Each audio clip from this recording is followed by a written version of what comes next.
भक्तों, ओम नमः शिवाय, श्री शिवाय नमस्तुभ्यम, जय श्री महाकाल। जी हाँ भक्तों, क्या आपके भी घर में कोई ऐसा व्यक्ति है जिसका विवाह नहीं हो पा रहा? आप लोग उसके विवाह को लेकर बहुत ज़्यादा चिंतित हैं, बहुत ज़्यादा परेशान हैं कि आखिरकार उस व्यक्ति का जो विवाह है वो हो क्यों नहीं रहा। आपने क्या कुछ नहीं किया, आपने उसके लिए हर एक चीज़ वो कर ली जिसके कारण उसका विवाह हो जाए, लेकिन अंत में आके आपको परिणाम क्या मिला कि उसका जो विवाह था ना वो नहीं हुआ। आप लोगों के भी मन में बहुत ज़्यादा वो शंका है कि आखिर ऐसा क्या हो गया जिसके कारण इस व्यक्ति का जो विवाह है वो हो क्यों नहीं रहा। तो आपको टेंशन लेने की ज़रूरत नहीं है। आज जो मैं आपको उपाय बताने वाला हूँ, अगर आपने उसको कर लिया तो अवश्य रूप से आपके घर का जो कोई भी व्यक्ति है जिसका भी विवाह में अड़चने आ रही हैं, विवाह नहीं हो पा रहा, अवश्य रूप से उसका जो विवाह है वो होगा ही होगा। क्या करना है, कैसे करना है, पूरा आपको समझाने वाला हूँ। तो बस उपाय ध्यान से अवश्य रूप से सुन जरूर लीजिएगा। देखिए, पूज्य गुरुदेव की जो कथा होती है, जैसे कि आपको पता है कि पूज्य गुरुदेव की कथा में लाखों की भीड़ आती है, आप सब जानते हैं। ठीक, तभी गुरुदेव की कथा चल रही थी, मतलब आज से 5-6 महीने पहले की बात है। गुरुदेव की कथा चल रही थी और गुरुदेव की कथा में लाखों की भीड़ आई। अब जब गुरुदेव की कथा में लाखों की भीड़ आई तो हम ज़्यादातर जो भक्त थे ना, उन्होंने क्या किया, पत्र के द्वारा, किसके द्वारा, पत्र के द्वारा अपनी मनोकामना गुरुदेव तक पहुँचाई। और जब गुरुदेव कथा में लोग पहुँचे, उन्होंने क्या किया, पत्र के द्वारा अपनी मनोकामना उन्होंने गुरुदेव तक पहुँचाई। आपको भी पता है कि गुरुदेव की कथा में जो भक्त आते हैं ना, वो क्या करते हैं, पत्र के द्वारा, जितने लोग कोई गुरुदेव से नहीं मिल पाते, पत्र के द्वारा अपनी मनोकामना गुरुदेव तक पहुँचाते हैं। तो जब गुरुदेव की कथा में भक्त आए और उन्होंने अपनी जो भी मनोकामना थी वो गुरुदेव तक पहुँचाई, तो जब गुरुदेव ने पत्र पढ़ा तो वहाँ देखा कि बहुत सारी जो माता पिता हैं उनका यही सवाल है, गुरुदेव हमारे घर का जो लड़का है उसका विवाह नहीं हो रहा, हम लोग बहुत ज़्यादा परेशान हैं कि उसका जो विवाह है वो हो जाए, लेकिन फिर भी उसका जो विवाह है ना वो होने का नाम ही नहीं ले रहा। हर एक चीज़ सही चल रही होती है, हर एक चीज़ ठीक चल रही होती है, लेकिन अंत में आके कुछ न कुछ ऐसा होता है जिसके कारण उसका जो विवाह है ना वो रुक जा रहा है। तब हम लोग बहुत ज़्यादा परेशान हैं। हमने क्या कुछ नहीं किया, हमने उसकी बहुत ज़्यादा पंडितों को दिखवाया, उसका बहुत ज़्यादा कुंडली भी दिखवाई, और उसकी जो उम्र है ना वो धीरे धीरे करके गुजरती जा रही है। कोई 30 साल का हो गया है, कोई 35 साल का हो गया है, कोई 40 साल तक का हो गया, यहाँ तक कि कोई 45 साल के भी हो गए हैं। हम लोग बहुत ज़्यादा परेशान हैं, कृपया करके कोई उपाय बताएं। जब गुरुदेव ने ये देखा तो गुरुदेव ने 2 से 3 उपाय बताया और कहा केवल और केवल ये उपाय कर लेना, तुम्हारा जो भी समस्या है उसका हल होगा, और तुम्हारे घर का जो भी व्यक्ति है जिसका विवाह नहीं हो पा रहा, अवश्य रूप से उसका जो विवाह है ना वो होगा ही होगा।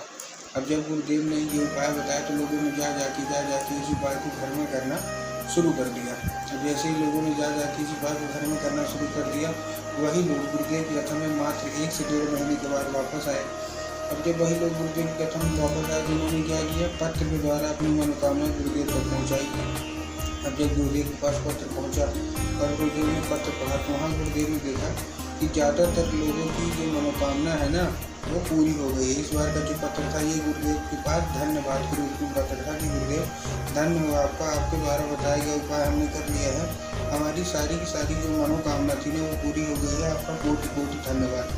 तो देखिए, आप भी अगर मेरी आवाज़ सुन रहे हैं ना, अगर आपको भी जानना है कि आखिर ऐसा कौन सा उपाय है जिसको करने मात्र से लोगों की सारी जो इच्छा होती है, सारी की सारी जो मनोकामना होती है ना वो अत्यंत जल्दी पूरी हो जाती है, तो चलिए हम बताते हैं आपको आज की वीडियो के माध्यम से कि ऐसा होता कैसे है।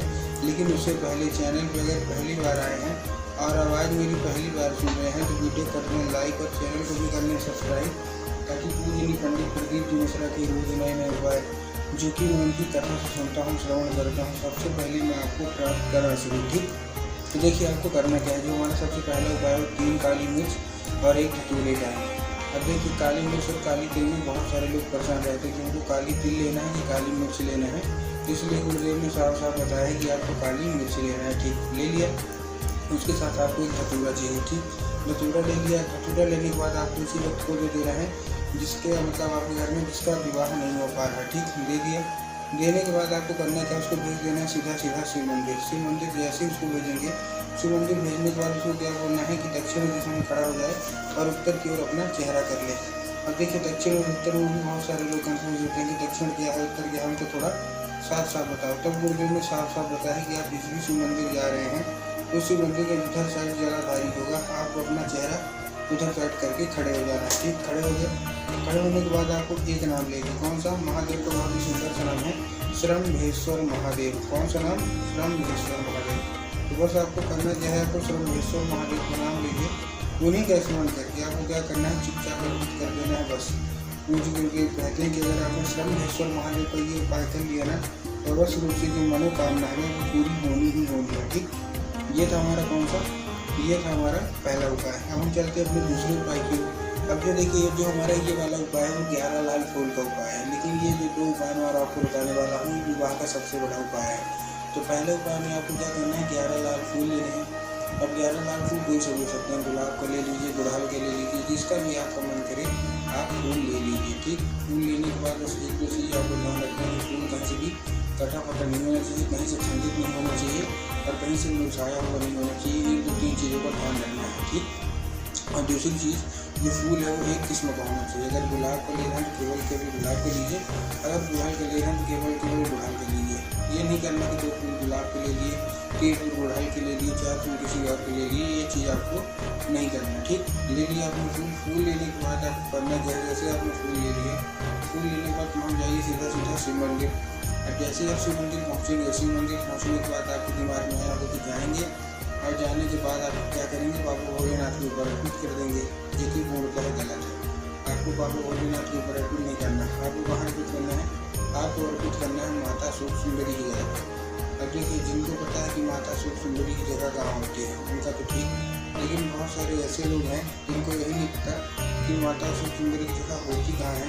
तब गुरुदेव ने साफ साफ बताया कि जलाधारी है, जलाधारी के दाएं मतलब राइट साइड में माता की जगह होती है, माता सूप सुंदरी की।